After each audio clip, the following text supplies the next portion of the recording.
नमस्कार, मैं सूरज सिंह और आप देख रहे हैं हमारा यूट्यूब चैनल जिसका नाम है सूरज सर की पाठशाला। आज हम एक नए वीडियो के साथ हाजिर हैं जो कि लोकसभा सामान्य निर्वाचन 2024 के प्रपत्रों को भरने से संबंधित है।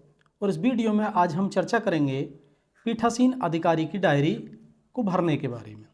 यानी पीठासीन अधिकारी की डायरी की प्रविष्टियों को किस प्रकार से भरा जाएगा, इसके बारे में हम चर्चा करेंगे। तो चलिए देखते हैं कि किस प्रकार का परफॉर्मा पीठासीन अधिकारी की डायरी का होता है और उसको किस प्रकार से भरना है, कौन कौन सी प्रविष्टियाँ उसमें हैं जिनको कि भरा जाता है। तो सबसे पहले जैसा कि आप देख पा रहे हैं स्क्रीन पर, पहला कॉलम है इसका, पहला जो बिंदु है निर्वाचन क्षेत्र का नाम स्पष्ट अक्षरों में इसको लिखना है। अब निर्वाचन क्षेत्र का नाम कौन सा होगा? जिस निर्वाचन क्षेत्र में आपको निर्वाचन कराने की जिम्मेदारी दी गई है उसका एक संसदीय क्षेत्र होगा, उसकी एक पर्टिकुलर संख्या होगी, वो संख्या और उस निर्वाचन क्षेत्र का नाम लिख देंगे। जैसे कि संख्या में लिखूं, मान लीजिए हम संख्या लिख देते हैं 13 नंबर की संख्या है और वो संसदीय निर्वाचन क्षेत्र X, Y, Z कुछ भी हो सकता है, इसका नाम यहाँ कुछ भी हो सकता है। तो पहले संख्या लिखेंगे, उसके बाद उस निर्वाचन क्षेत्र का नाम लिखेंगे। अगला है मतदान की तारीख। मतदान की तारीख आपको लिखनी है। जैसे कि पहले फेज में मतदान है 16/4/2024 में। आपके फेज में, आपके यहाँ दूसरे फेज में हो सकता है, दूसरा फेज 26 में है। तो जो भी तारीख आपकी मतदान की हो वह तारीख यहाँ लिखनी है। अगला जो कॉलम आता है, बिंदु आता है मतदान स्थल की संख्या और नाम। मतदान स्थल यानी जहाँ आप मतदान करा रहे हैं वो स्थल, उसकी संख्या लिखेंगे। आपको जब मतदान सामग्री प्राप्त करेंगे वहाँ लिखा होगा कि आप किस मतदान स्थल पर वोटिंग कराने जा रहे हैं, उसकी एक संख्या लिख देंगे और उस स्थान का नाम, जिस स्थान पर, जिस बिल्डिंग के अंदर, जिस परिसर के अंतर्गत आपका पोलिंग बूथ बना हुआ है उसका नाम लिख देंगे। जैसे कि प्राथमिक विद्यालय हो गया या कोई और सरकारी बिल्डिंग है प्राथमिक, मोस्टली प्राथमिक विद्यालय होता है। इसके अलावा कंपोजिट विद्यालय होता है ना। तो जो भी होगा कंपोजिट विद्यालय, तो जो भी बिल्डिंग होगी, जो भी परिसर होगा, आप उसका नाम लिख देंगे, कंपोजिट विद्यालय। ये मैंने उदाहरण के लिए लिखा है। और अन्य भवन भी परिसर हो सकता है, सरकारी, अर्ध सरकारी। अब देखिए अगला कॉलम इसी से संबंधित है। मतदान स्थल निम्नलिखित में से कहाँ स्थित है? इसमें विकल्प दिए गए हैं, शासकीय या अर्धशासकीय भवन है, यानी पूरी तरह से सरकारी है या अर्ध सरकारी है, तब लिख देंगे। अगर शासकीय है तो शासकीय लिख दिया जाएगा, ठीक है। और अर्ध सरकारी है तो अर्धशासकीय लिख दिया जाएगा। निजी भवन है तो निजी का उल्लेख कर देंगे, और अगर अस्थायी संरचना है तो उसके बारे में लिख देंगे। सामान्य रूप से शासकीय भवन में ही मतदान कराया जाता है मोस्टली, तो इसको लिख दिया जाएगा। अगला जो बिंदु है वो बिंदु संख्या है 4, स्थानीय रूप से भर्ती किए गए मतदान अधिकारियों की संख्या। ये एक विकल्प है, यदि कोई हो, यानी स्थानीय स्तर पर अगर मतदान अधिकारी, जो पोलिंग पार्टी है, पोलिंग पार्टी में किसी भी स्थिति में ऐसी स्थिति भी आती है कि स्थानीय स्तर पर मतदान अधिकारियों को अगर नियुक्त किया जाता है तो उनकी संख्या लिख देंगे, और अगर ऐसा नहीं है तो निल लिख देंगे। निल, कोई नहीं, या कोई नहीं लिख देंगे, है ना। निल लिख देंगे या कोई नहीं लिख देंगे, ठीक। नेक्स्ट, सम्यक रूप से नियुक्त मतदान अधिकारी की अनुपस्थिति में नियुक्त मतदान अधिकारी यदि कोई हो, यानी जो प्रॉपरली आपकी टीम के साथ नियुक्त किए गए मतदान अधिकारी, अगर उनमें से कोई अनुपस्थित है तो उनके स्थान पर प्रतिस्थानीय अगर कोई हो उसका उल्लेख करेंगे और उसका कारण भी लिखेंगे। अगर ऐसा नहीं है तो यहाँ लिख देंगे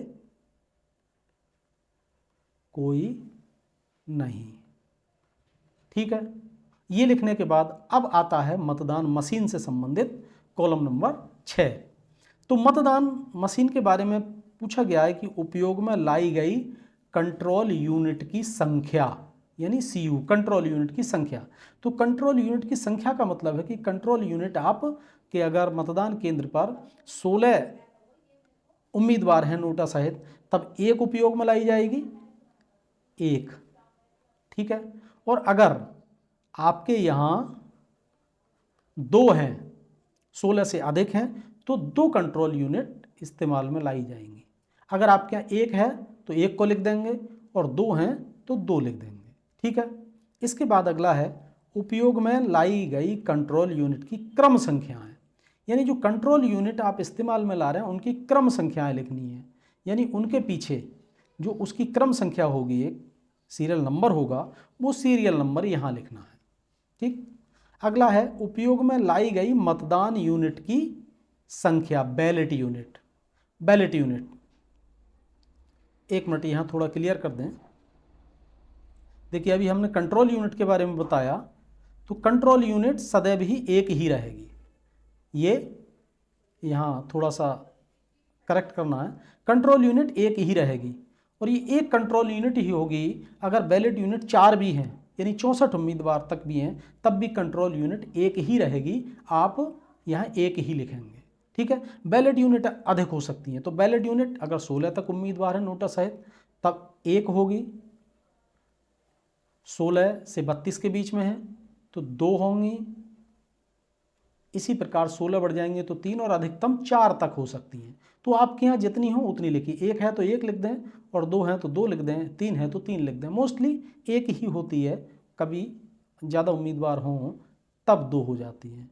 तो ये आपको करना है। आगे है उपयोग में लाई गई मतदान यूनिट की क्रम संख्या है। मतदान यूनिट, अब मतदान यूनिट कौन सी है? ये बैलेट यूनिट। इसके पीछे लिखी हुई क्रम संख्या, सीरियल नंबर लिखेंगे, यहाँ लिखेंगे सीरियल नंबर किसका? जो बैलेट यूनिट आप इस्तेमाल में ला रहे हैं, ठीक है। ये प्रविष्टियां करने के बाद आगे आता है अगला कॉलम 7 नंबर, उपयोग में लाई गई पेपर सीलों की संख्या। पेपर सील कितनी आपने इस्तेमाल की हैं उनके बारे में लिखेंगे, उनकी संख्या लिख देंगे, कुल 1 2 3 4 जो भी आपने इस्तेमाल की हैं वह लिख देंगे। अगला है उपयोग में लाई गई पेपर सीलों की क्रम संख्याएं। जिन पेपर सीलों का आपने इस्तेमाल किया, उपयोग में लिया, उनकी क्रम संख्याएं कौन कौन सी हैं, उनके सीरियल नंबर लिखेंगे जो कि ऊपर लिखे हैं। अगर 1 है तो 1 का लिख देंगे, 2 है तो 2 का लिख देंगे। तो जितनी भी इस्तेमाल किए उन सभी का सीरियल नंबर यहाँ लिख दिया जाएगा, है ना, सीरियल नंबर जो पेपर सील आपको मिली है। अगला कॉलम प्रदाय किए गए विशेष टैग की संख्या, यानी ये स्पेशल टैग है। स्पेशल टैग जो दिए गए हैं आपको, इनका इस्तेमाल कहाँ होगा? कंट्रोल यूनिट को के अंदर के कवर को सील बंद करने के लिए, जिसमें बड़ा सा घेरा है जो कि क्लोज बटन को के ऊपर लगाई जाती है, ये स्पेशल टैग है। तो स्पेशल टैग यानी उनकी लिखने यहाँ संख्या, प्रदान किए गए स्पेशल टैग कितनी प्रदान की गई हैं, 2 4 6 जितनी भी प्रदान की गई हैं उनकी संख्या लिख देनी है। इसके बाद है प्रदाय लाए गए विशेष टैग की क्रम संख्या। यहाँ थोड़ा मिस्टेक है, ये प्रदाय लाए गए विशेष टैग की क्रम संख्या है, यानी यहाँ होना चाहिए प्रदान किए गए, है ना, प्रदान किए गए विशेष टैग की क्रम संख्या है। अब जो विशेष टैग आपको मिले हैं 2 4 6 जो भी हैं, उन सब की सीरियल से क्रम संख्याएं लिख देंगे। पहले 1 की लिखेंगे, फिर दूसरे की लिखेंगे, फिर तीसरे की लिखेंगे, ठीक है। ये करने के बाद यहाँ है उपयोग में लाए गए विशेष टैग की संख्या। अब उपयोग में मिली आपको सपोज दैट 4 मिली, आपने चारों की संख्या लिख दी, क्रम संख्या लिख दी। अब उपयोग में तो केवल 2 ली गई, 2 ली गई, 3 ली गई या 1 उपयोग में ली गई, उसकी संख्या लिख देंगे जितनी भी उपयोग में ली गई हैं। जैसे मान लीजिए 1 उपयोग में ली गई है तो उसकी संख्या लिख देंगे, और जो उपयोग में लाए गए विशेष टैग की क्रम संख्या लिखेंगे। जिसको हमने उपयोग में लिया उसकी क्रम संख्या कौन सी है उसको यहाँ लिख देंगे, ठीक है। इसके बाद अगला कॉलम है उपयोग में ना लाए गए ना लाए गए वापस किए गए विशेष टैग की क्रम संख्या है। अब मान लीजिए 4 हमको मिलती हैं, उदाहरण के रूप में बताया गया है, एक इस्तेमाल कर ली तो 3 बचेंगी, तो यहाँ हम उन तीनों की क्रम संख्याएं लिख देंगे। ठीक है, ये कंप्लीट करने के बाद अगला जो कॉलम आता है वो कॉलम है प्रदाय की गई स्ट्रिप सील की संख्या। स्ट्रिप सील, स्ट्रिप सील को की संख्या लिखनी है, कितनी मिली, 2 4 6, सपोज दैट 6 मिल गई, तो यहाँ कम भी ज़्यादा हो सकती हैं, 2 4 6, 4 3 4 से तो ज़्यादा मिलेंगी, 4 कम से कम और ज़्यादा भी हो सकती हैं। एक उदाहरण के रूप में सामान्य हमने 6 लिख दिया। अब यहाँ है अगला कॉलम प्रदाय की गई स्ट्रिप सील की क्रम संख्या है। अब यहाँ इन 6 की अलग अलग क्रम संख्या लिखनी है, एक की यहाँ लिख दी, दूसरे की लिख दी, कोमा लगा के तीसरे की लिख दी, चौथे की लिख दी, पाँचवें की लिख दी और छठे की लिख दी, ज़्यादा भी हो सकती हैं आपके पास। इसके बाद अगला कॉलम है उपयोग में लाई गई स्ट्रिप सील की संख्या, यानी कितनी स्ट्रिप सील आपने उपयोग में ले ली। मान लीजिए 3 उपयोग में ले लिया आपने, ठीक है, तो ये संख्या लिख देंगे, ज़्यादा भी हो सकती है कम भी हो सकती है, आप वास्तव में जितना भी उपयोग में ला उनका संख्या यहाँ लिख देंगे। अगला है उपयोग में लाई गई स्ट्रिप सील की क्रम संख्याएं, यानी जो उपयोग में लाई गई हैं 3, इनकी क्रम संख्याएं लिखेंगे, एक, उसके बाद दूसरा और तीसरा, इस तरह तीनों की क्रम संख्याएं लिख देंगे। और अंत में है उपयोग में ना लाई गई वापस स्ट्रिप सील की संख्याएं, यानी जो 6 मिली, जितनी मिली उनमें से ये उपयोग में लाने वाली को घटाने के बाद जो बचती हैं उनकी क्रम संख्या यहाँ हम एक एक करके कोमा लगा के अलग अलग लिख देंगे, और जो कि वापस की जानी है।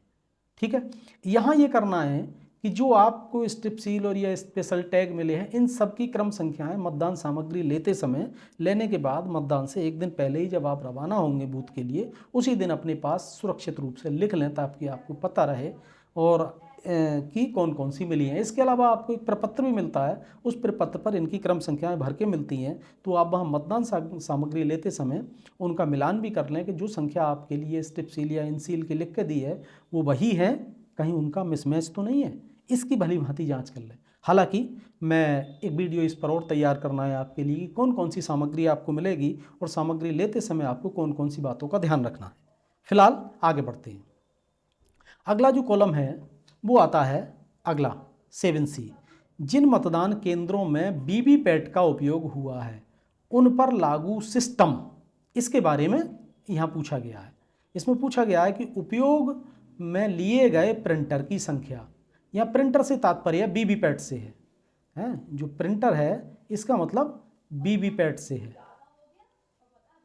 वीवीपैट की जो मशीन है जिसमें पर्ची निकलेंगी उससे संबंधित एक तरह का प्रिंटर ही है, उसके बारे में पूछा गया है कि उपयोग किए गए प्रिंटर की संख्या। तो आपको क्या लिखना है, ये मैंने यहाँ लिख दिया है, इसको आपको नहीं लिखना है, दरअसल कन्फ्यूजन ना हो इसलिए मैं इसको मिटा देता हूँ। यहाँ आपको वीवीपैट की संख्या लिखनी है। वीवीपैट एक इस्तेमाल में ली गई है तो इसकी संख्या लिख देंगे 1। प्रिंटर की क्रम संख्या, आप देखिए इसका भी सीरियल नंबर लिखना है आपको, इस वीवीपैट के पीछे एक क्रम संख्या लिखा होगा, वो क्रम संख्या यहाँ वीवीपैट की क्रम संख्या को आप लिख देंगे। ठीक है, अगला आता है ऐसे अभ्यर्थियों की संख्या जिन्होंने मतदान केंद्र पर मतदान अभिकर्ता नियुक्त किए हैं। अब कितने ऐसे उम्मीदवार हैं जिन उम्मीदवारों की ओर से उनके एजेंट नियुक्त हैं, उनकी संख्या लिख देंगे। सपोज दैट आपके पोलिंग बूथ पर 10 उम्मीदवार हैं, उन 10 में से 8 ने या 6 ने, जितने के भी मतदान अभिकर्ता वहाँ नियुक्त हैं उन सभी की संख्या लिख देंगे टोटल। जैसे कि मान लो 10 में से 8 हैं, एक उदाहरण बता रहा हूँ, तो ये आप संख्या लिख देंगे, कम या ज़्यादा भी हो सकती है। अगला है मतदान के प्रारंभ में उपस्थित मतदान अभिकर्ताओं की संख्या, यानी जब पोलिंग का स्टार्ट की थी आपने सुबह ही 7 बजे, उस समय कितने पोलिंग एजेंट मौजूद थे उनकी संख्या लिखनी है। मान लीजिए 8 हैं, इनमें से हो सकता है 4 मौजूद हों, 6 मौजूद हों, 2 मौजूद हों या 3 मौजूद हों, उनकी संख्या लिख देंगे। यानी पोलिंग शुरू कराते समय जितने भी एजेंट वहाँ मौजूद हों उनकी संख्या आपको यहाँ लिख देनी है। अब अगला है अभिकर्ताओं की संख्या जो विलंब से आए हैं, यानी पोलिंग शुरू कराने के बाद अगर कोई पोलिंग एजेंट आते हैं तो उनकी संख्या लिखनी है, अगर कोई नहीं आते हैं तो इस बारे में कोई उल्लेख करने की ज़रूरत नहीं है। अगर सभी पहले से आए, कोई विलंब से नहीं आया हो, तो आप यहाँ लिख देंगे कोई नहीं या शून्य लिख देंगे। ठीक है, नेक्स्ट आता है मतदान के समाप्ति पर उपस्थित मतदान अभिकर्ताओं की संख्या। यानी जब पोल क्लोज कर रहे हैं, आप मतदान समाप्त कर रहे हैं शाम को 6 बजे, उस समय कितने मतदान अभिकर्ता मौजूद हैं उनकी संख्या को लिखना है। अगर सभी हैं तो टोटल वो संख्या लिखनी है, अगर कुछ कम है तो उनकी संख्या को लिखना है। ठीक है। नेक्स्ट है मतदान केंद्र पर नियत मतदाताओं की कुल संख्या। अब देखिए यहाँ ये थोड़ा सा भ्रम वाली स्थिति है। मतदान केंद्र पर नियत मतदाताओं की कुल संख्या ये कहाँ से लिखनी है? ये है वोटर लिस्ट। यानी वोटर लिस्ट में जितने मतदाता दिए गए हैं, जितने कुल मतदाता उस वोटर केंद्र पर हैं, उन सब की संख्या आपको लिखनी है। ये संख्या कहाँ से पता लगेगी? ये संख्या आप देखेंगे वोटर लिस्ट से। वोटर लिस्ट में जितने कुल मतदाताओं की संख्या है वही संख्या आप यहाँ पर लिख देंगे। नेक्स्ट है निर्वाचक नामावली की चिन्हित प्रति के अनुसार मत देने के लिए अनुज्ञात किए गए निर्वाचकों की संख्या। यानी चिन्हित प्रति 3 प्रति होंगी, उनमें से एक चिन्हित प्रति आप बना लेंगे जिसके अनुसार, जिस पर टिक करना है, लगाना है 17A के अनुसार। तो उस प्रति में जितने मतदाता पंजीकृत हैं उनकी संख्या यहाँ लिख देंगे। ये ऊपर लिखी संख्या और ये संख्या समान होगी। ठीक है। नेक्स्ट है ऐसे निर्वाचकों की संख्या जिन्होंने वास्तव में मतदाताओं के रजिस्टर यानी प्रारूप 17A के अनुसार मत दिया है। बहुत महत्वपूर्ण बात है। मान लीजिए हमारे यहाँ 1000 मतदाता हैं, ठीक है, और यहाँ भी 1000 मतदाता पंजीकृत हैं। इनको अब इनमें से सभी तो वोट देंगे नहीं, हो सकता है कि इनमें से 800 ही वोट देने आए, तो वो संख्या लिखेंगे इनमें से वास्तव में जिन्होंने वोट दिया और जिनका विवरण हमने अपने प्रारूप 17A में प्रथम मतदान अधिकारी के सामने जो रजिस्टर होगा उसमें उनकी एंट्री है, उनकी संख्या यानी कुल मिलाकर जितने वोटरों ने वोट दिया उनका यहाँ पूरी संख्या लिखेंगे। ठीक है।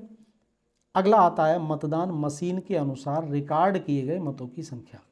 जब शाम को 6 बजे आप पोल क्लोज करेंगे तो उसके बाद आप टोटल बटन दबाएंगे और ये देखेंगे कि कितने लोगों ने वोट किया है, तो उसमें जो संख्या आएगी वह लिखेंगे। लेकिन ध्यान रखना यह है कि जो संख्या वहाँ आएगी वही आपका प्रारूप 17A में होनी चाहिए सामान्य रूप से।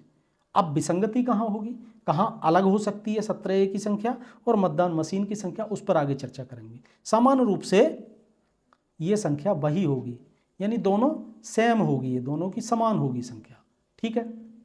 अगला आता है मतदाताओं की संख्या जिन्होंने मत ना देने का निश्चय किया हो, यदि कोई हो।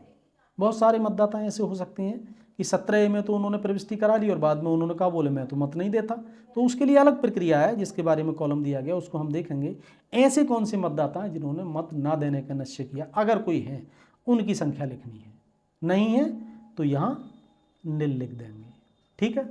अगर कोई नहीं है तो यहाँ नील कर देंगे। और इसके बाद यहाँ आएगा प्रथम मतदान अधिकारी के हस्ताक्षर, यानी जो PO फर्स्ट हैं जो कि प्रारूप 17 यानी मतदाता रजिस्टर के भार साधक हैं, उनको यहाँ हस्ताक्षर करना है। और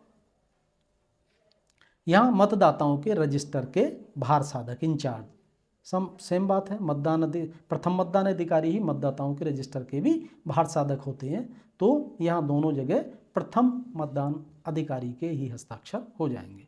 और प्रभारी मतदान अधिकारी के हस्ताक्षर, अब ये प्रभारी भी वही हैं, ठीक है, तो यहाँ भी उन्हीं के साइन होंगे। अगला कॉलम आता है, अगला कॉलम है निर्वाचकों की संख्या, ये जिन्होंने मत दिए हैं। अब इनका अलग अलग पूछा है, पुरुष का अलग पूछा है और महिला का अलग पूछा है, थर्ड जेंडर का अलग है और कुल का अलग है। तो इसके लिए क्या करेंगे हम, जैसे ही मतदान बूथ पर पहुंचेंगे तो पहले दिन ही शाम को पहुंचने के बाद जो निर्वाचक नामावली हमारे पास होगी उसमें से काउंट करके पुरुष और महिलाओं की संख्या को अलग अलग लिख लेंगे। इसके बाद प्रथम मतदान अधिकारी ये भी देखते रहेंगे पूरे दिन पोलिंग कराने के समय कि कितने पुरुष ने मतदाताओं ने वोट किया और कितने महिलाओं ने किया और कितने थर्ड जेंडर ने किया। तो अंत में कुल पुरुष मतदाता जिन्होंने वोट किया उनकी संख्या लिख दी जाएगी, कुल महिला मतदाता जिन्होंने वोट किया उनकी संख्या यहाँ लिख दी जाएगी। अगर कोई थर्ड जेंडर है उनके द्वारा वोटिंग किया गया तो उनकी संख्या भी यहाँ लिख दी जाएगी और तीनों का योग यहाँ आ जाएगा। ठीक है।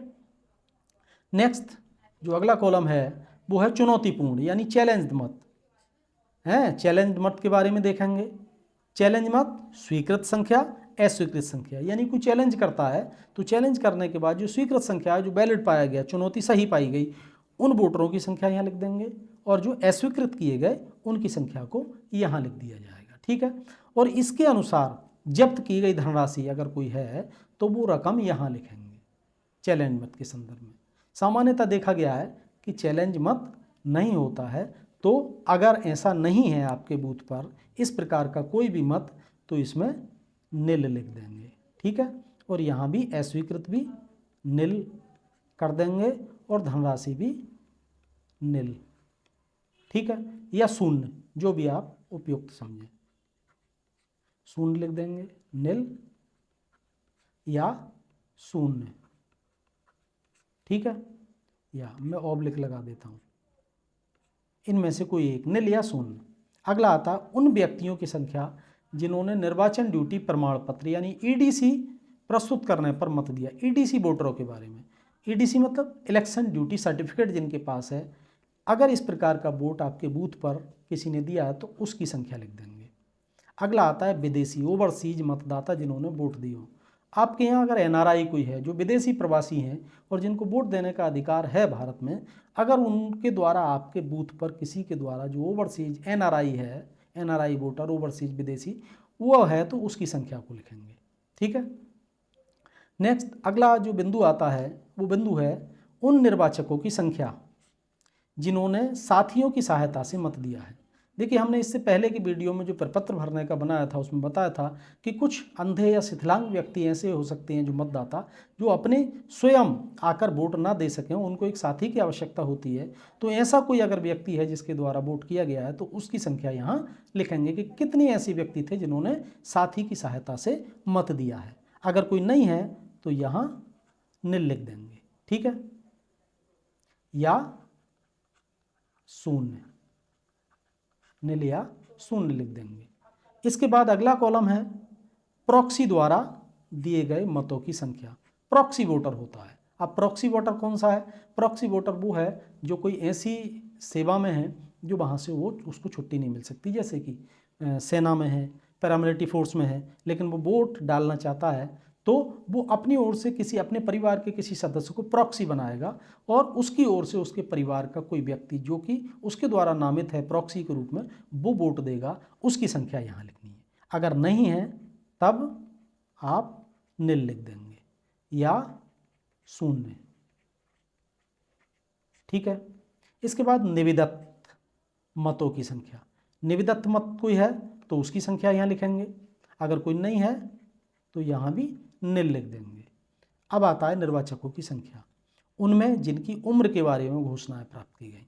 कुछ ऐसे होते हैं कि जो वोट डालने आए वो चेहरे से लग रहा है कि शायद आयु कम है, लेकिन उनका मतदाता रजिस्टर में उनका नाम मतदाता निर्वाचक नामावली में उनका नाम है, तो उनके बारे में घोषणा प्राप्त की जाती है और उसके बाद उनको मत देने का अधिकार दिया जाता है, वोट डलवा दिया जाता है। ऐसा अगर कोई है तो उनकी संख्या लिखेंगे, अगर नहीं है तो उनके आगे भी नील लिख देंगे। ऐसे जिन्होंने ऐसी घोषणाएं करने से इनकार किया, अब ऐसे हो तो सकते हैं लेकिन वो घोषणाएं नहीं करना चाहते तो उनकी संख्या लिखेंगे और अगर वो नहीं है तो यहाँ भी नील लिख देंगे। ठीक है। अगला आता है क्या मतदान स्थगित करना आवश्यक था? यदि ऐसा था तो ऐसे स्थान के कारण, स्थगन के कारण।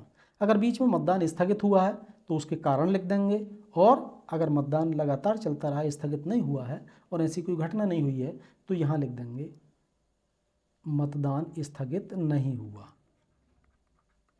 मतदान स्थगित नहीं, या ऐसी कोई घटना नहीं, ऐसी घटना नहीं हुई। ठीक है, ये लिख देंगे। अब नेक्स्ट जो अगला कॉलम है, अगला बिंदु है, वो है प्रत्येक 2 घंटों में डाले गए मतों की संख्या। ये आपको लिखनी है। जैसा कि मतदान सुबह 7 बजे शुरू होगा और 7 से 9 बजे के बीच में कितने वोट पड़े उनको लिखना है। तो यह बेहतर रहेगा कि आप एक कॉलम बना लें, यहाँ पुरुष क्योंकि इसकी आवश्यकता होती है। ये व्यावहारिक पहलू है, यहाँ नहीं दिया है लेकिन फिर भी मैं बता रहा हूँ। और यहाँ लिख लें महिला, और यहाँ लिख लें आप योग। ठीक है, तो 7 बजे से 9 बजे तक कितने पुरुषों ने वोट डाला उनकी संख्या लिखनी है, कितने महिलाओं ने डाला और कुल कितने हो गए दोनों को मिलाकर, ये लिख देंगे। इसके बाद फिर 9 बजे से 11 बजे के बीच में कितने पुरुषों ने वोट डाला वो यहाँ लिख देंगे, कितनी महिलाओं ने वोट किया वो लिखेंगे और दोनों का योग लिख देंगे। ठीक है, ये इसलिए लिखाया जाता है क्योंकि हर एक 2 घंटे के बाद आपको मतदान की सूचना फ़ोन के माध्यम से रिटर्निंग ऑफिसर या सेक्टर मजिस्ट्रेट के माध्यम से रिटर्निंग अधिकारी को देनी होती है। इसलिए आपके पास ये होना चाहिए। कई बार वो पूछ लेते हैं कि इनमें से कितने पुरुष और कितनी महिलाओं ने वोट किया है, तो ये आपके पास पहले से ही होगा, तो आपको कोई असुविधा नहीं होगी। अगला आता है फिर 2 घंटे के बाद, यानी 11 बजे से 1 बजे के बीच में कितने पुरुषों ने वोट किया, कितनी महिलाओं ने, और दोनों का योग। आगे फिर 1 बजे से 3 बजे तक का, और 3 बजे से 5 बजे तक का। अब यहाँ यह कि हो सकता है आपके यहाँ ये 5 दिया है, 5 के बाद भी मतदान चले या और बाद में हो, तो उसके अनुसार आप इसका समय परिवर्तन करके लिख देंगे जैसा कि यहाँ लिखा गया है। ठीक है, नेक्स्ट आता है मतदान समाप्त होने के समय। मतदान समाप्त होने के समय पंक्तिबद्ध मतदाताओं को समय पर दी गई पर्चियों की संख्या। देखिए, जैसा कि आपको जानकारी है, अगर नहीं है तो बता दिया जाए, ये जरूरी नहीं कि शाम को जो निर्धारित समय है उस समय तक जितने भी वोटर वोट डालने आपके पोलिंग बूथ के अहाते या कैंपस के अंतर्गत हैं उनको वोट डलवाया जाएगा। समय समाप्त होने के बाद अगर कोई बचती हैं तो उनको मतदान से वंचित न किया जाएगा।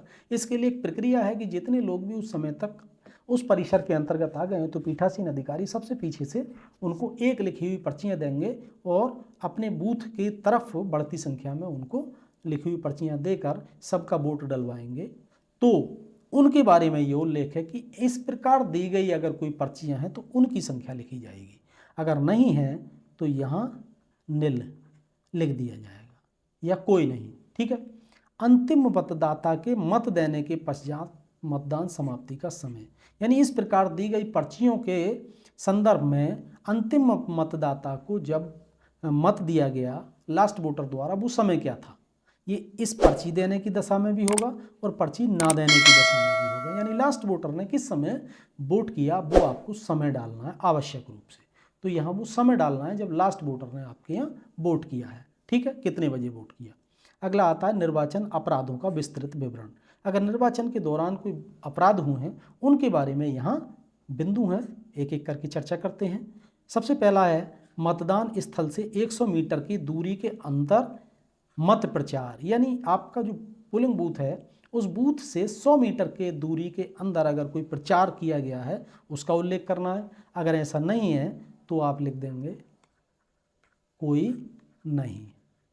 ठीक है, अगला है मतदाताओं द्वारा प्रतिरूपण करना, यानी कोई मतदाता छद्मवेश करके आता है या प्रतिरूपण करता है या कोई दूसरे के नाम से वोट डालने आता है, ऐसी कोई घटना हुई है तब उसका उल्लेख करेंगे।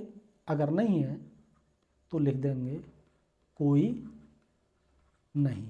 ठीक है, अगला है मतदाता स्थल पर किसी सूचना की सूची या अन्य दस्तावेज को कपटपूर्वक बिगाड़ना, नष्ट करना या हटाना। आप बहुत सारे प्रपत्रों को मतदान केंद्र के बाहर चस्पा करेंगे जिससे कि मतदाताओं को सहज रूप से उसके बारे में जानकारी हो। अगर ऐसे किसी दस्तावेज को या आपके द्वारा लगाए गए किसी भी दृश्य सूचना को कोई हटाता है, बिगाड़ता है, नष्ट करता है, ऐसी अगर कोई घटना है उसके बारे में उल्लेख करेंगे। अगर नहीं है तो यहाँ भी लिख देंगे कोई नहीं। ठीक है, अब अगला जो मामला है वो आता है मतदाताओं को रिश्वत देने का। आपके संज्ञान में मतदाताओं को रिश्वत देने का मामला अगर आपके पोलिंग बूथ से संबंधित है उसका उल्लेख करेंगे, और अगर ऐसा नहीं है तो यहाँ भी लिख देंगे कोई नहीं। ठीक है, इसके बाद आता है मतदाताओं और अन्य व्यक्तियों को भयभीत करना, यानी किसी को डराना धमकाने की स्थिति अगर आपके बूथ से संबंधित वोटर को आती है, आपके संज्ञान में आती है, तब उसके बारे में उल्लेख करेंगे। अगर ऐसा नहीं है तो यहाँ भी लिख देंगे कोई नहीं। ठीक है, मतदान केंद्र पर कब्जा करना, अगर किसी ने मतदान केंद्र को लूटने कब्जा करने की कोशिश की है तो उसके बारे में लिखेंगे, और अगर नहीं है तो कोई घटना नहीं, इसका उल्लेख आप यहाँ कर देंगे। ठीक है। नेक्स्ट अगला आता है, अगला बिंदु है, क्या निम्नलिखित कारणों से मतदान में विघ्न या बाधा उत्पन्न हुई, उनके बारे में लिखना। पहला है बलवा, अगर वो हुआ है तो उसके बारे में लिखेंगे। खुली हिंसा हुई, प्राकृतिक विपत्ति आई, बूथ पर कब्जा हुआ, मतदाता मशीन का विफल होना हुआ है, या अन्य कोई कारण है, ऐसा है तो ठीक है। और अगर बाधा उत्पन्न नहीं हुई है तो आप यहाँ लिख देंगे कोई बाधा उत्पन्न नहीं हुई। ठीक है, ये लिख के इन सबको क्रॉस कर देंगे। अगर है तो उसके बारे में ब्यौरा आपको यहाँ लिखना है। अगला है, क्या मतदान स्थल पर उपयोग में लाई गई किसी भी मतदान मशीन को। अब मतदान मशीन के बारे में कुछ बिंदु हैं, जैसे कि पीठासीन अधिकारी की अवरक्षा में से अवैधानिक रूप से छीनकर, आकस्मिक या जानबूझकर गुम या नष्ट करके, नुकसान पहुंचाकर, छेड़छाड़ करके मतदान को दूषित किया गया है, उसका ब्यौरा लिखना है। अगर है तो ठीक है, नहीं तो इसके बारे में भी लिख देंगे कोई घटना नहीं हुई। ठीक है, कोई घटना नहीं।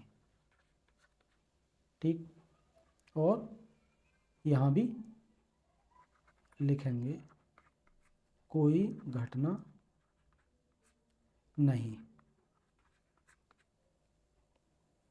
अगला, अभ्यर्थियों अभिकर्ताओं द्वारा की गई गंभीर शिकायतें, अगर कोई है उसका उल्लेख करेंगे, अगर नहीं है तो लिख देंगे कोई नहीं। ठीक है। अगला आता है, विधि और व्यवस्था को भंग करने संबंधी मामलों की संख्या, अगर कोई है तो उसका उल्लेख कर देंगे, 1 2 3 जो भी हैं। नहीं है तो यहाँ भी यही लिख दिया जाएगा कोई नहीं। ठीक है। अगला आता है, मतदान केंद्र पर की गई त्रुटियां और अनियमितताओं की रिपोर्ट, यदि कोई हो, कोई त्रुटि अनियमितता हुई हो उसका उल्लेख कर देंगे। अक्सर ऐसा होता नहीं है तो यहाँ भी कोई नहीं, ये लिख दिया जाएगा। अगला है, क्या आपने मतदान के प्रारंभ से के पूर्व और यदि आवश्यक हो तो मतदान के बीच जब किसी नई मतदान मशीन का उपयोग में लाने से पूर्व मॉक पोल करना आवश्यक या मतदान की समाप्ति पर जो आवश्यक हो घोषणाएं की। तो बिल्कुल मतदान के प्रारंभ के पूर्व हमने घोषणा की है तो इसके बारे में लिखेंगे। और अगर ऐसी स्थिति आती है कि बीच में अगर मशीन बदली जाती है तो उसके बाद भी मॉक पोल और घोषणा की जाती है, तो निश्चित रूप से मतदान के प्रारंभ में तो घोषणा, प्रारंभ से तुरंत पहले हमने घोषणा की है तो हाँ लिखेंगे यहाँ हाँ है, यहाँ हाँ लिख देंगे। और नीचे वो स्थान का नाम जहाँ हम मतदान करा रहे हैं उस स्थान का नाम लिखेंगे, मतदान की तारीख लिखेंगे और पीठासीन अधिकारी यहाँ अपने हस्ताक्षर कर देंगे। नीचे है ये डायरी जो अभी हमने भरी है, ये डायरी, मतदान मशीन, विजिट सीट, पर्यवेक्षक की 16 पॉइंट की रिपोर्ट। ये विजिट सीट और पर्यवेक्षक की 16 पॉइंट की रिपोर्ट के बारे में हम अगले वीडियो में चर्चा करेंगे, कैसे भरी जाएगी, कौन सी होगी, तो इसको देखते रहिए। ये सारे प्रपत्र यानी मतदान डायरी, ये डायरी और मतदान मशीन, विजिट सीट, पर्यवेक्षक की 16 पॉइंट रिपोर्ट और अन्य मोहरबंद पत्रों यानी सीलबंद पत्रों के साथ रिटर्निंग ऑफिसर को भेजी जाएगी, यानी उनको ये साथ में दी जाएगी। ठीक है, इसको देखेंगे आप। नेक्स्ट अगला आता है रिकॉर्ड किए गए मतों का लेखा। रिकॉर्ड किए गए मतों के लेखा को तैयार करना है, जिसको कि हम मतपत्र लेखा कहते हैं। ये डायरी हमने अभी भरी, वो डायरी की प्रविष्टियां पूरी हो गई और इसके बाद अगला जो दस्तावेज है वो दस्तावेज है मतपत्र लेखा।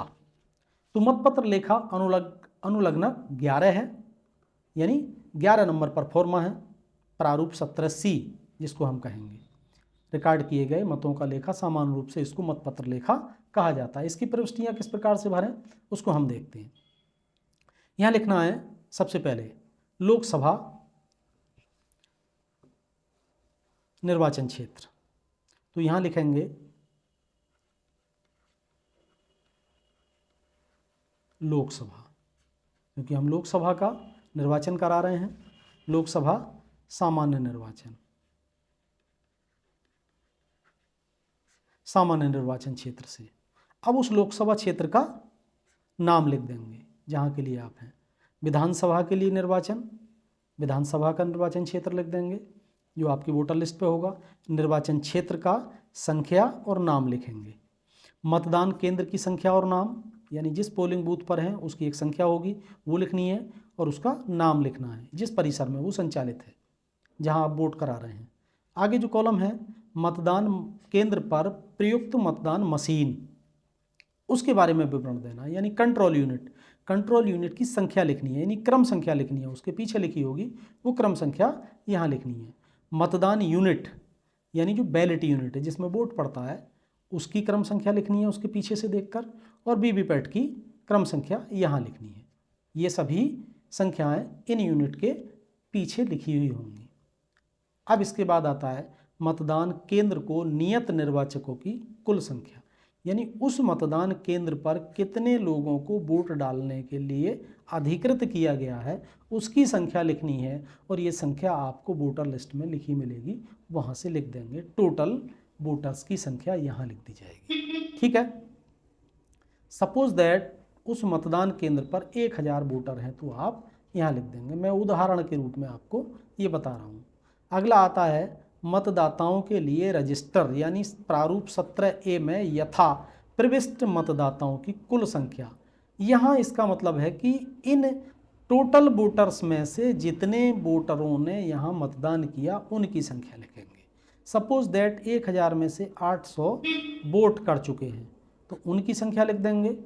इसके बाद अगला आता है नियम 49O के अधीन मत रिकॉर्ड नहीं करने का विनिश्चय करने वाले मतदाताओं की संख्या, यानी 49O के अंतर्गत बहुत सारे वोटर ऐसे हो सकते हैं कि जिनके द्वारा वोट ना करने का निश्चय किया गया है कि साहब हम तो वोट नहीं करेंगे। 17A में उन्होंने अपनी प्रविष्टि करा ली, लेकिन उसके बाद उन्होंने मन बदला कि मैं तो अब मशीन में वोट नहीं डालूंगा। अगर ऐसा है कोई तो उनकी संख्या यहाँ लिख देंगे, नहीं है तो नील या शून्य लिख देंगे। ठीक है, अगला है नियम 49M के अधीन मतदाता के लिए अनुज्ञात नहीं किए गए मतदाताओं की संख्या, यानी ऐसे वोटर जिनको वोट डालने से रोका गया है, किस कारण से? नियम 49M के तहत। अब नियम 49M के तहत कौन से वोटर होंगे इसको हम देख लेते हैं। ठीक है, इसके अंतर्गत वो वोटर आते हैं जिसे वोट डालने का अधिकार दिया गया है, लेकिन वह ये कहता है कि साहब मेरा तो नियम 49M के अंतर्गत उन वोटरों को रखा जाता है जो मतदान की गोपनीयता भंग करते हैं। ठीक है, उनके लिए जो मतदान की गोपनीयता भंग करते हैं उनको वोट डालने का अधिकार नहीं है, उनको रोक दिया जाएगा, उन्हें वोट देने का अधिकार नहीं दिया जाएगा। लेकिन अब 17A रजिस्टर में उनकी प्रविष्टि हो चुकी है, लेकिन यहाँ गोपनीयता भंग करने के कारण से उनको रोक दिया गया है, तो उनकी संख्या लिख दी जाएगी। अगर ऐसा कोई नहीं है तो यहाँ भी नील या शून्य लिख दिया जाएगा।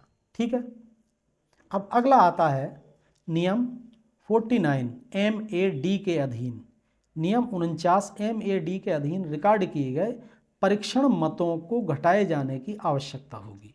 अब देखिए जो दो हैं नियम 49 के अंतर्गत, 49O के अंतर्गत और 49M के अंतर्गत जिन्होंने वोट नहीं डाला है या नहीं डालने से इनकार किया गया या उनको डालने से रोक दिया गया है, उनकी संख्या को यहाँ घटाना होगा। ठीक है, उसको आगे हम देखते हैं।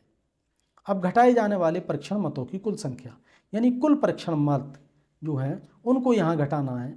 इन दोनों के योग को यहाँ लिखना है, कुल लिखना है, और प्रारूप 17A में मतदाताओं की क्रम संख्या, यानी इस प्रकार के जो वोटर हैं उनकी कुल संख्या तो यहाँ आ जाएगी और उनकी जो सीरियल नंबर है 17A में मतदाता रजिस्टर में उसका उल्लेख यहाँ आएगा, दोनों का या तीन जो भी हैं उनका सीरियल नंबर लिखेंगे। नेक्स्ट है अभ्यर्थी जिनके लिए परीक्षण मत डाले गए।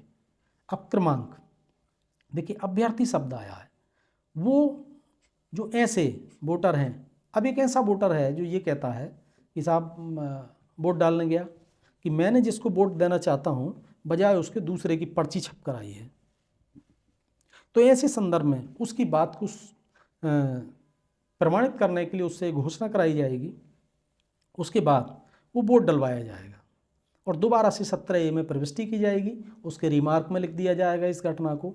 बाद में खुले तौर पर, वैसे तो मत की गोपनीयता रहती है, लेकिन इस प्रकार की जब परिस्थिति आती है तो बाद में जब उस बात को टेस्ट करने के लिए कि जो बात कह रहा है, आपत्ति कर रहा है वोटर, वो सही है गलत है, तब उसे दोबारा से वोट डालने की अनुमति दी जाती है और वो वोट खुले रूप में पड़ता है, यानी सबको दिखाई देता है कि किसको वोट दिया। तो उस अभ्यर्थी यानी किस उम्मीदवार के पक्ष में वो वोट दिया है और वो किस क्रमांक पर है, वो उसका क्रमांक लिखना है, उस अभ्यर्थी का, उम्मीदवार का, उस उम्मीदवार का नाम लिखना है और मतों की संख्या लिखनी है, उसको कितने मत दिए गए, 1 2 4 इस प्रकार के कितने लोग हैं।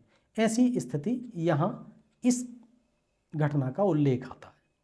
नेक्स्ट है मतदान मशीन के अनुसार रिकॉर्ड किए गए मतों की कुल संख्या, यानी जो हमारी कंट्रोल यूनिट है उसमें कितने वोट प्रदर्शित हो रहे हैं या उसमें कितने वोट पड़े हैं, वो कुल संख्या लिखी जाएगी। जैसे कि 1000 में से 800 वोट हमारे पड़े तो हमने यहाँ 800 लिख दिया। अब देखिए जो अगला बिंदु है ये बड़ा महत्वपूर्ण है कि इसमें लिखा है कि क्या मद 6 के सामने दर्शित मतों की संख्या, यानी जो वोटिंग इलेक्ट्रॉनिक वोटिंग मशीन में पड़े हैं उनकी संख्या, मद 2 के सामने दर्शित मतदाताओं की कुल संख्या। मत 2 कौन से हैं? मद 2 देखिए, मद 2 ये है, मद 2 हमने देखा नियम 49(1) के अधीन रिकॉर्ड नहीं करने का निश्चय करने वाले, यानी ऐसे जिन्होंने वोट ना देने का निर्णय किया है। मत 2 के अंतर्गत वो हैं जिन्होंने वोट ना देने का निश्चय किया, उनकी संख्या। और मद 3 के अंतर्गत जिन्हें मत देने से रोक दिया गया या जिन्होंने मतदान की गोपनीयता को भंग किया गया, उनकी संख्या, इनके टोटल को घटा दिया जाएगा यहाँ इस संख्या से। तो यहाँ लिखा है कि मतदाताओं की संख्या यानी 2 मद 2 -3 -4 ये घटाने के बाद मतदान में पड़े हुए कुल वोटों की संख्या बराबर आनी चाहिए। तो यहाँ लिख देंगे मेल खाती है या नहीं, अथवा देखने में अंतर आया है। तो यहाँ हम लिख देंगे अगर कोई मत अंतर नहीं है तो हम लिख देंगे यहाँ कोई अंतर नहीं, यानी मेल खाती है। ठीक है।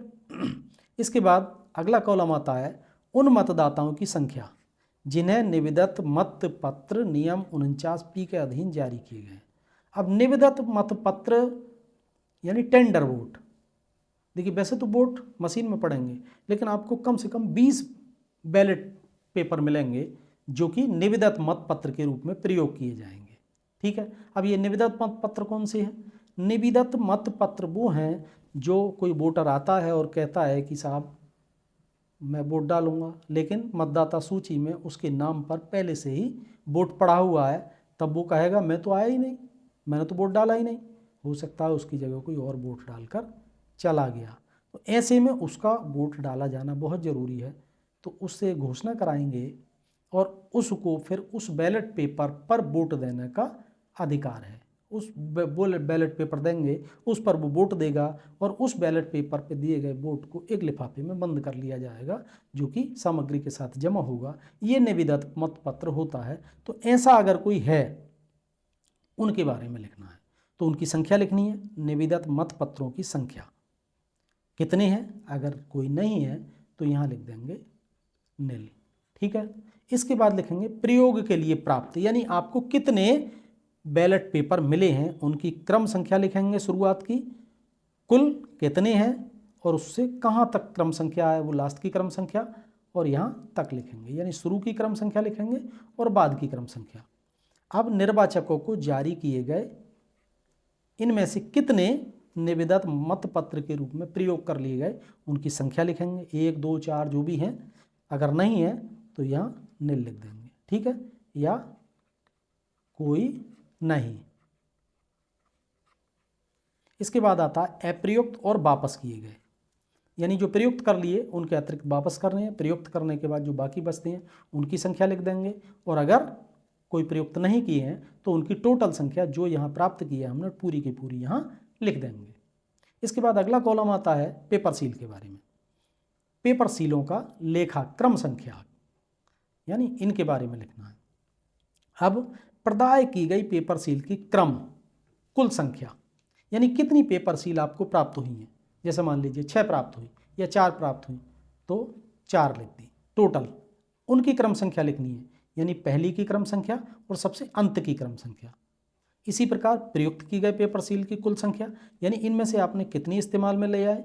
जैसे कि 2 अगर इस्तेमाल में ले ली तो वो संख्या लिख देंगे, और इन दोनों की क्रम संख्या लिख देंगे, एक की यहाँ और एक की यहाँ। हो सकता है 2 से अधिक आपने प्रयुक्त की हो तो पहली की यहाँ लिखेंगे, दूसरी की यहाँ लिखेंगे, ठीक है। इसके बाद अगला कॉलम आता है रिटर्निंग ऑफिसर को वापस की गई, यानी रिटर्निंग ऑफिसर को वापस की गई अप्रयुक्त पेपर सीलों की संख्या, कुल संख्या कितनी वापस की गई। तो सीधी सी बात है, जितनी आपको मिली और जो प्रयोग कर ली उसके बाद जो बची वो संख्या यहाँ आ जाएगी। सपोज दैट 4 हमें मिली, 2 इस्तेमाल कर ली और 2 वापस बची, उन दोनों की क्रम संख्या भी यहाँ लिख दी जाएगी। और अगर 2 से ज़्यादा हैं तो शुरू की क्रम संख्या और अंत वाली की क्रम संख्या लिख के इस कॉलम को पूरा कर देंगे। और साथ ही साथ यहाँ मतदान अभिकर्ताओं के हस्ताक्षर कराने, 1 2 3, ठीक है, और 4 5 6 जितने भी मतदान अभिकर्ता होंगे उन सबके साइन आपको यहाँ करवाने हैं। इसके बाद हो सकता है कि पेपर सील आपके द्वारा इस्तेमाल में लाई जा रही हो लेकिन तभी वो खराब हो गई हो, तो ऐसी कोई खराब हुई या क्षतिग्रस्त या फट गई उस प्रकार की पेपर सीलें तो उनकी संख्या लिख देंगे, ठीक है। अगर है तो ठीक है, नहीं है तो इसको नील कर देंगे और उसकी संख्या लिख देंगे। अगर कोई नहीं है तो यहाँ भी नील लिख देंगे। इसके बाद नीचे यहाँ स्थान लिखेंगे, जो मतदान स्थल है, मतदान की तारीख लिखेंगे या पीठासीन अधिकारी के साइन और मतदान केंद्र की क्रम संख्या, ठीक। अब जो अगला पोर्शन है इसका गणना का परिणाम, ये आपसे संबंधित नहीं है, ये काउंटिंग से संबंधित है, इसको बिल्कुल भी नहीं भरना है, ठीक है। तो इस प्रकार आपकी ये मतपत्र लेखा आपका कंप्लीट हुआ। अब यहाँ एक बिंदु पर और चर्चा करनी है कि हमने आज बात करी पीठासीन अधिकारी की डायरी भरना और एक मतपत्र लेखा को तैयार करना, लेकिन पीठासीन अधिकारी की 2 डायरी होती हैं, जिसमें से एक का भी हमने उल्लेख कर लिया, जिसके बारे में जान लिया। लेकिन एक पीठासीन की डायरी दूसरी होती है, वो होती है सादी डायरी, सादा, है ना। पीठासीन डायरी 2 होती है, हमने कल भी बताया था पिछले वीडियो में, पीठासीन डायरी। तो एक है सादा डायरी, यानी बिना छपी हुई, सादा होती है, इस पर कुछ नहीं छपा रहता, केवल ऊपर लिखा होगा पीठासीन डायरी और नीचे अंदर सारे पेज बिल्कुल ब्लैंक होंगे, सादा होंगे। उन पर क्या लिखना है, सबसे पहले उसमें आपको शुरुआत में लिखना है कि मॉक पोल इतने बजे कराया गया, यहाँ से शुरुआत लिखनी है। मॉक पोल इतने बजे कराया गया, ये पूरा विवरण लिख देंगे, हैं। इसके बाद इतने बजे मतदान शुरू कराया गया, मतदान शांतिपूर्वक शुरू कराया गया। उसके बाद उस डायरी में प्रत्येक 2 घंटे पर आप लिखते जाएंगे मतदान इतने प्रतिशत हो गया, जिसमें इतने बजे तक इतने पुरुषों ने, इतनी महिलाओं ने वोट डाला, कुल इतने ने वोट डाला, मतदान शांतिपूर्वक चल रहा है, ठीक है। प्रत्येक 2 घंटे के अंतराल पर आपको इस प्रकार की घोषणा लिखते जाना है कि मतदान शांतिपूर्वक चल रहा है, इतने बजे तक इतने महिला और इतने पुरुषों ने कुल इतने वोट कर चुके हैं, मतदान शांतिपूर्वक चल रहा है। अगर कहीं कोई घटना होती है, अप्रिय घटना होती है, अशांति की घटना होती है, किसी भी प्रकार की घटना होती है, तो उस घटना का उल्लेख आपको इस सादी डायरी में भी करना रहेगा, ठीक है। और अंत में अपने हस्ताक्षर कर देने हैं पीठासीन अधिकारी को, स्थान डाल देना है और तारीख डाल देनी है। ये सब करने के बाद ये डायरी भी आपकी कंप्लीट हो जाएगी। इन सब प्रपत्रों के बाद कुछ प्रपत्र और हैं जो कि आपको तैयार करने हैं और सामग्री जमा करते समय उनका जमा किया जाना बहुत आवश्यक है, जिन पर अभी तक हम चर्चा नहीं कर पाए हैं। उनकी चर्चा अगले वीडियो में करेंगे, जिसमें कि 16 बिंदु की रिपोर्ट है, 13 बिंदु की रिपोर्ट है, विजिट सीट है, इनको कैसे भरा जाता है, इनके बारे में अगले वीडियो में चर्चा करेंगे। तब तक के लिए आप हमारे साथ बने रहें, और अगर ये वीडियो अच्छा लगा हो तो आप कमेंट करके हमें ज़रूर बताएं और वीडियो को लाइक करें, शेयर करें, अपने मित्रों परिचितों को शेयर करिए ताकि इससे वो भी लाभ उठा पाएँ। और अगर आपने अभी तक हमारे चैनल को सब्सक्राइब नहीं किया है तो चैनल को अवश्य ही सब्सक्राइब कर दें और साथ ही साथ बेल आइकन को भी दबा दें ताकि आने वाले वीडियो का नोटिफिकेशन आपको तुरंत मिल जाए। तो बने रहिए, अगले वीडियो तक मिलते हैं अगले वीडियो के साथ। तब तक के लिए नमस्कार।